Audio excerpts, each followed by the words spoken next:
پاکستان میں عسکری اور سیاسی طاقت کے توازن پر جاری بحث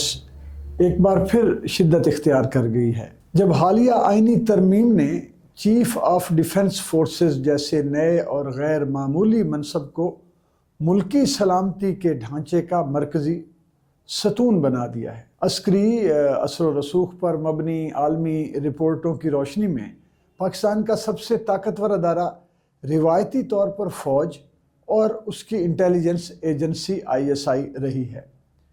جسے ماہرین داخلی سیاست، بیرونی پالیسی اور میڈیا بیانیے تک گہرے اثر کی حامل قوت قرار دیتے ہیں۔ دی گارڈین اپنی حالیہ تحقیق میں لکھتا ہے کہ یہ نیا عہدہ فوجی قیادت کو غیر معمولی ارتکاز اختیار فراہم کرتا ہے، جو ملک کے سیاسی و ادارہ جاتی ڈھانچے میں ایک بڑی تبدیلی کے مترادف ہے، جبکہ دیگر آزاد نقطہ نظر رکھنے والے تجزیہ کاروں کے مطابق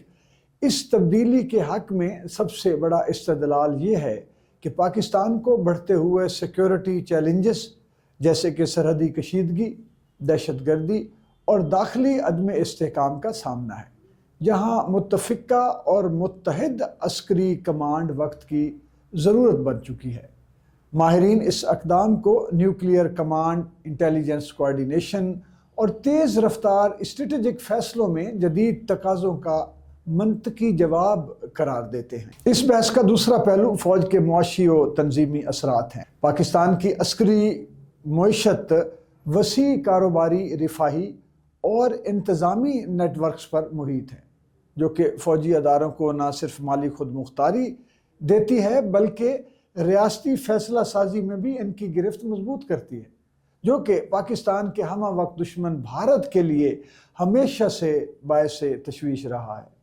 جہاں مخالفین جمہوری توازن کے لیے اسے خطرہ قرار دے رہے ہیں، وہیں اس کے حامی پاکستان کے جمہوری عدم استحکام اور جمہوری تشکیل میں ناکامی کے باعث اس ڈیولپمنٹ کو پاکستان کی سلامتی کے لیے ناگزیر قرار دے رہے ہیں۔ فرحت عباس شاہ، سنو FM 89.4 لاہور۔